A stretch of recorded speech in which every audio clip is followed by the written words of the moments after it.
Welcome to Talking Business, your straight talking guide to dealing with corporate matters. Whether you are a private or public company, an owner managed business or an entrepreneur, a director, company secretary, or in house counsel, this is the podcast for you. My name is Sophie Brooks, and I'm a partner in our corporate team. I was a transactional lawyer for a number of years before becoming a professional support lawyer, which means I'm now responsible for know-how across our corporate team. Each month, I'll provide an update on the latest developments that matter to you, and we'll be joined by an expert to take a deep dive into a key corporate law topic.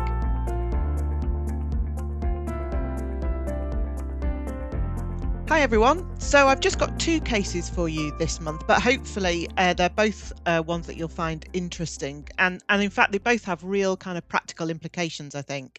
So in a moment, we'll look at a Scottish case which demonstrated the benefit of including a liability limitation clause in a contract. But first up, an interesting one. So this was a case called Hudson versus Hathaway. And in it, the Court of Appeal confirmed that typing even just a first name at the bottom of an email would satisfy a legal requirement for a written document to be signed. So, obviously, in an increasingly digital age, it's a really timely reminder that email and indeed other forms of what we might first think of as being quite informal forms of correspondence can actually have legal consequences. So the general rule under English law is that a contract doesn't have to have any particular form in order to be legally binding. It doesn't even have to be in writing. You can have orally enforceable contracts. But in some cases, the particular form of a contract might be required by statute. So, for example, there might be a requirement in a statute that a contract in relation to a particular thing has to be in writing and has to be signed. So when we're thinking about those two elements, the Interpretation Act 1987 defines what writing means, and it's long been established that emails will fall within that definition. But there isn't actually any statutory definition of what signed means. And whether a mark in a document actually amounts to a signature is going to depend on why it was inserted into that document in the first place. So if a person has added their name with the intention of authenticating the document, i.e., showing an intention to be bound, then that will amount to a signature, and the relevant document being signed for legal purposes. So this case all was to do with the beneficial ownership of a house that had been purchased in the joint names of Mr. Hudson and Ms. Hathaway. They were an unmarried couple and they then separated. And following that separation, they exchanged sporadic emails concerning their financial arrangements. And in one of those emails, Mr. Hudson agreed to give Ms. Hathaway various assets. And in relation to the family home, he said that he wanted, quote, none of the proceeds of that either. So Mr. Hudson signed off that email by typing his name, Lee, at the bottom.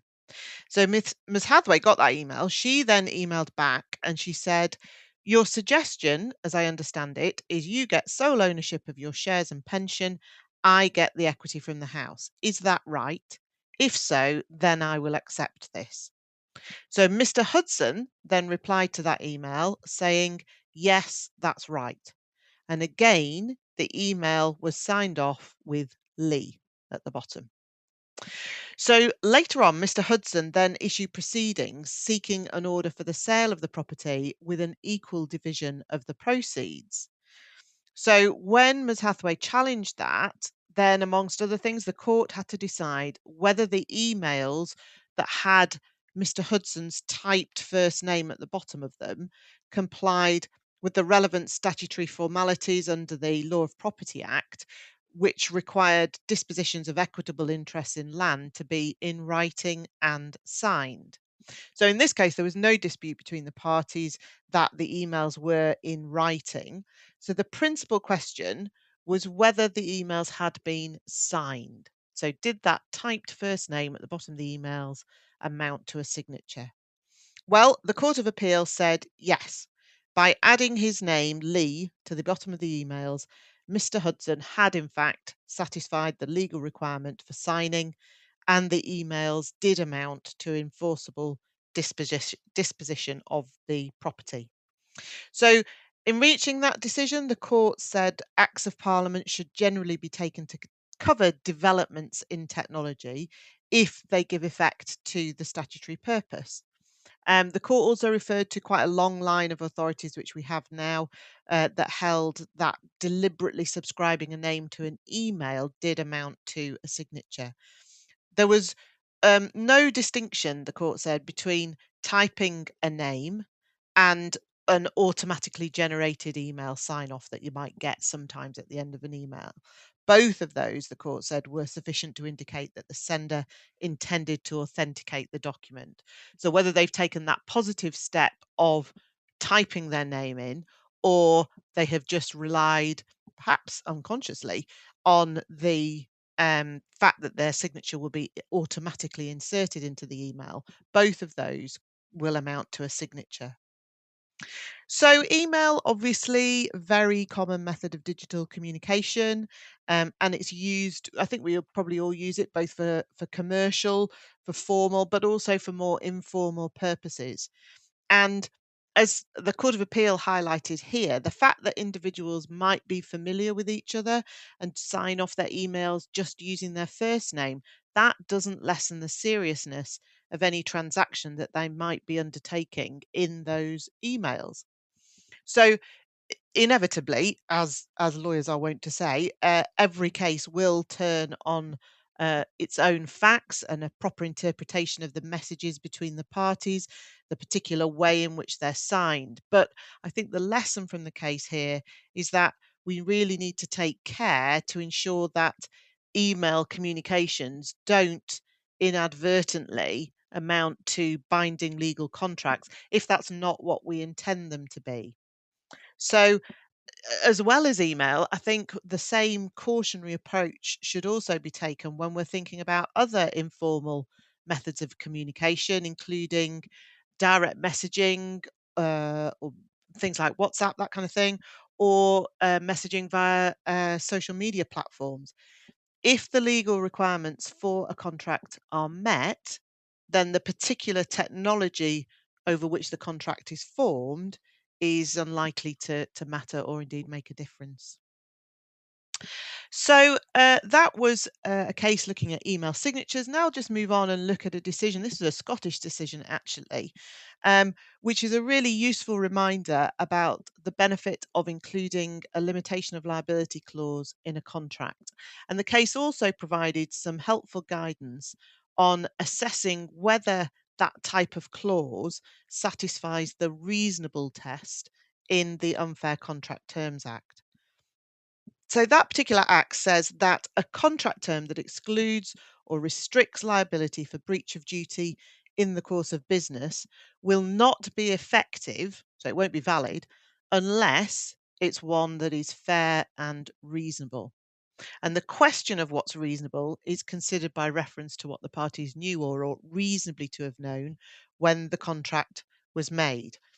If the clause limits liability to a specific sum, so if it says our liability is limited to X, then the resources available to the party seeking to rely on that limitation and also their ability to insure against that liability will also be relevant.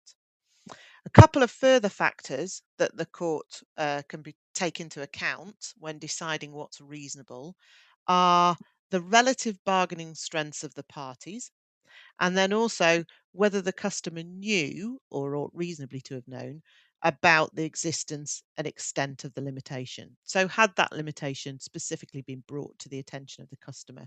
Did they know about it? And the onus of proving that a limitation of liability is reasonable and therefore that it's valid, that lies on the party seeking to rely on it. So, if you like, the supplier of the relevant goods or services rather than the customer.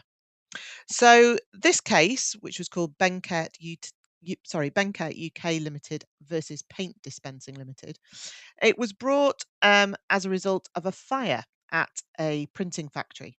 And the fire was caused by the failure of a Jubilee clip that connected a hose to an ink dispensing machine. And when the clip failed, highly flammable solvent vapor or ink leaked from the hose and ignited. So the printing company that operated for the factory had engaged a maintenance company to carry out regular services of the dispensing machine. The printing company argued that the maintenance company was in breach of contract by failing to exercise reasonable care and skill when carrying out its obligations under that maintenance contract. In particular, the printing company said that the maintenance company should have advised it to replace the Jubilee clips with more secure fittings that didn't carry the same risk of detachment associated with the Jubilee clips.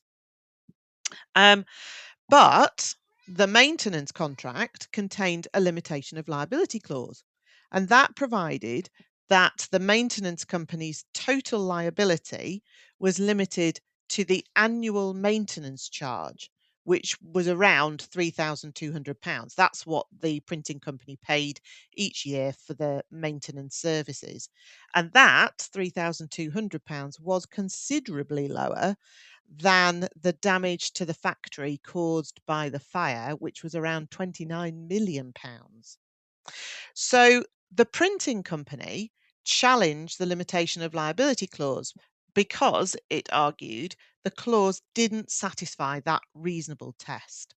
So the printing company says, yes, we've got this contract with you. Yes, it contains a limitation of liability, but no, you can't rely on it because it doesn't satisfy the requirement for that clause to be reasonable.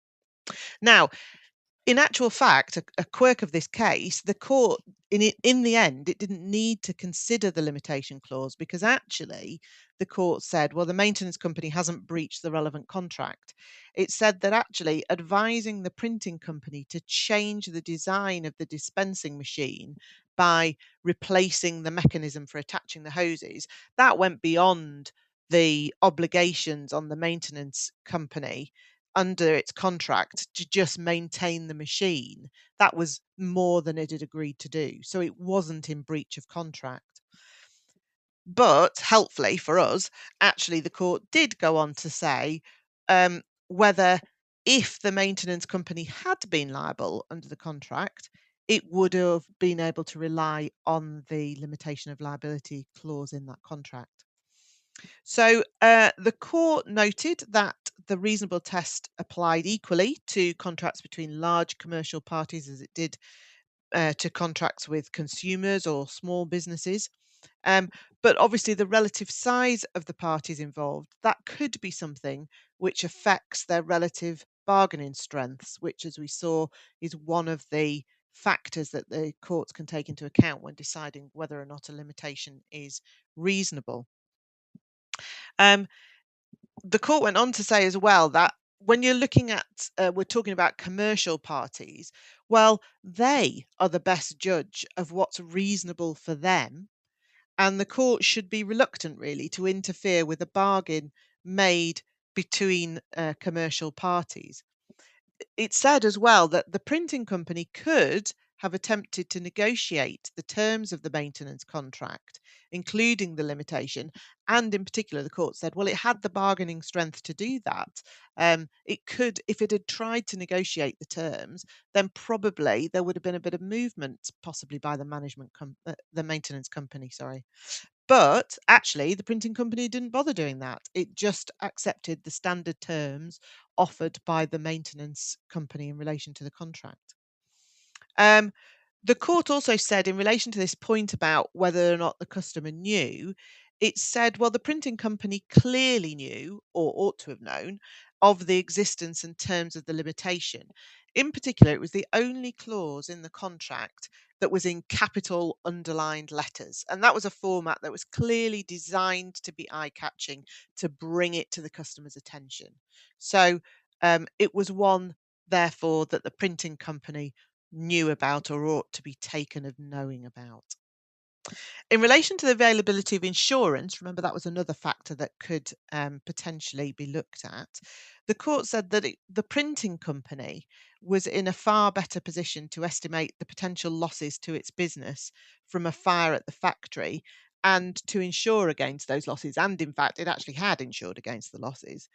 And the court said it would be unrealistic, really, to expect the maintenance company to insure against the substantial losses which could be sustained by all its customers when it was actually in no position to be able to estimate those losses. So, all of those factors were things which pointed strongly to the conclusion that the limitation clause was reasonable. So it's a good decision, this, a reassuring decision perhaps for businesses that are providing goods or services, and they would be all well advised to consider including a limitation of liability in contract documents. Any such clause has to be reasonable, but as we've seen in that case, it may be possible to link the limitation to the amount being paid for the goods or services. So the amount you're getting in return for whatever it is you're supplying. So in this case, the £3,200, rather than linking it to the more significant potential losses if the contract is breached. So the £29 million for the fire. So the other thing that was really helpful in this case was the fact that the limitation is highlighted in the contract, clearly brought to the customer's attention. And that is going to help the supplier as the party that's seeking to rely on that limitation clause. Now, I did mention that this was a Scottish decision. So, in theory, it's not directly binding on the English courts, but the Unfair Contract Terms Act and the reasonable test is essentially the same in both jurisdictions. And accordingly, it's probably indicative, I think, of the approach that an English court would take when faced with a similar question. So I hope you found those two cases interesting, and I'll be back next month to round up more recent developments. Thank you for listening to Talking Business. To find out more about the series, please visit gatelyplc.com/talkingbusiness. From there, you can subscribe for all updates, meet our speakers, and get more information on all of the topics being discussed.